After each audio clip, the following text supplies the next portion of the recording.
La plupart des gens rêvent du type de maison qu'ils vont acheter.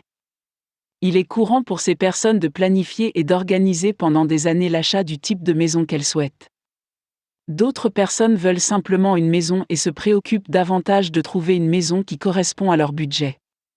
Que vous attendiez d'acheter la maison de vos rêves ou que vous achetiez une maison pour débutants, l'achat d'une maison est l'une des plus grandes décisions que vous prendrez dans votre vie.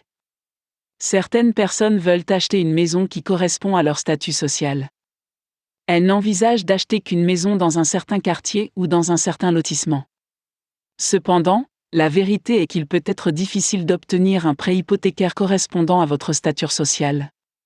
Et même si vous obtenez un prêt hypothécaire, il se peut que vous n'ayez pas les moyens d'acheter la maison. N'oubliez pas que votre prêt hypothécaire ne devrait jamais représenter plus de 35% de votre revenu total. Certains experts affirment que même ce montant est beaucoup trop élevé. En effet, certains experts financiers suggèrent que vos paiements hypothécaires ne devraient pas représenter plus de 25% de votre salaire net. La vérité est qu'il peut être difficile de trouver un tel prêt dans l'économie d'aujourd'hui. Il existe de nombreux types de prêts, mais vous voudrez un prêt à faible taux d'intérêt. Plus le taux d'intérêt est bas, moins il vous en coûtera d'emprunter l'argent dont vous avez besoin pour votre hypothèque.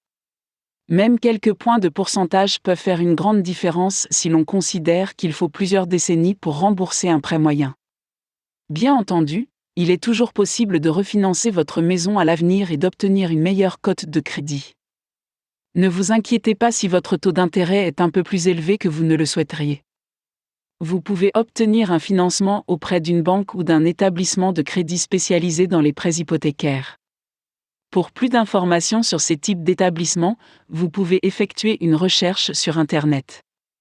Il existe des institutions qui sont spécialement conçues pour aider les personnes ayant un mauvais crédit ou d'autres problèmes financiers. Si vous avez servi dans l'armée, vous pouvez être admissible à un prêt spécial conçu uniquement pour les anciens combattants. Avant de vous rendre à la banque pour obtenir le prêt, vous devrez mettre en ordre certains documents. Votre établissement de crédit devrait être en mesure de vous fournir une liste des documents dont vous aurez besoin pour compléter le processus de prêt. Il s'agit notamment de pièces d'identité, de preuves de revenus, de preuves de dette et même de dossiers fiscaux antérieurs. Assurez-vous de demander une liste et d'en examiner soigneusement tous les détails avant de vous rendre à votre réunion de prêt. Si vous oubliez un document, vous pourrez peut-être le faxer ou l'envoyer par courriel à l'institution financière après la réunion. Vous devrez également prouver que vous pouvez obtenir une assurance sur la propriété ou le terrain que vous souhaitez acheter. Dans la plupart des cas, une note de votre compagnie d'assurance devrait suffire. N'oubliez pas de tout lire attentivement avant de signer. Certaines personnes demandent des documents à l'avance et les présentent à un avocat avant de signer. Après avoir obtenu un prêt, vous serez prêt à chercher la maison de vos rêves.